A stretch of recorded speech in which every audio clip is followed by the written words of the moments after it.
હિંમત નગરપાલિકાની ગંભીર બેદરકારી, કોઈનો જીવ જાય તેની રાહ જોઈ બેઠું છે નગરપાલિકા તંત્ર।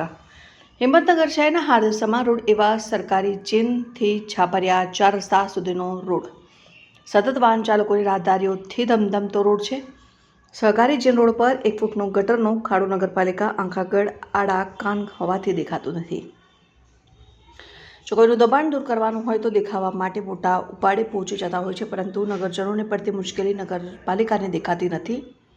અમારાથી પસાર થતા વાહન ચાલકો બેકાબૂ રીતે પસાર થતા અકસ્માતથી વંચાર થયેલ છે। હાલ સવારે બાઇક સવાર ત્યાંથી પસાર થતો હતો અને અચાનક બાઇક ખાડામાં પડતા તેના હાથે ફ્રેક્ચર થયું। રાહદારીઓ પર ઘણા ખાડા પડે છે અને અગાઉ વારંવાર રજૂઆત કરવા છતાં નગરપાલિકાને સફાળું તંત્ર જાગતું નથી। આમ શહેરમાં પીવાના પાણીની કે પછી નગરજનોને વારંવાર મુશ્કેલીઓ પડતી હોય છે, પણ નગરપાલિકા કોઈ જ ઉકેલ લાવતી નથી। તો હવે જોવું એ રહ્યું કે નગરપાલિકાને લાગતી નગરજનોની સમસ્યાઓ નગરપાલિકા નિરાકરણ લાવશે કે પછી કોઈનો જીવ જાય તેની રાહ જોશે। અંદર પાણી ભરી રહેતું ત્યાં સુધી કોઈને ખ્યાલ નહોતો આવતો કે ખાડો છે અહીંયા ગાડી, બરાબર।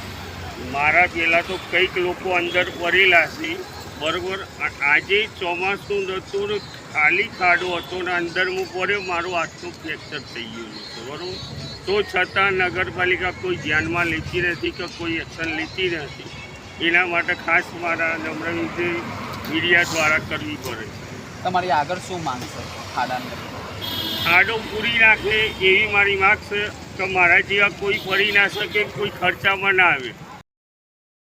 આવા તો કહે તો 4 થી 5 જણા પડી ગયેલા છે। આ ખાડો પડે ને મોહિમ નાની રજાઓ તે પહેલાં કરેલી છે। રજૂઆતો પણ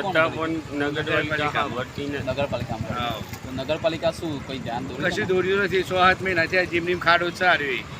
હવે આ છોકરો પડી ગયો એને કોઈ આવા તો 4 થી 5 જણા પડી ગયેલા છે। તમે જોયેલું? હા,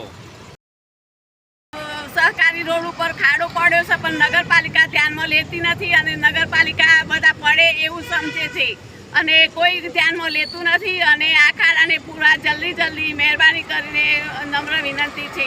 શું નામ આપનું? ચંદ્રિકાબેન ડી સુથાર।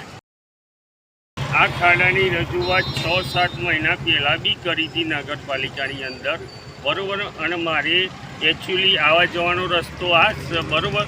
અને આ ખાડાની અંદર હું પડ્યો છું અને આ મારા હાથનું ફ્રેક્ચર છે, બરાબર। તો બી નગરપાલિકા કોઈ રજૂઆત કરી શકતી નથી, તો કંઈ સાંભળી શકતી નથી। તો આનું શું કરવું?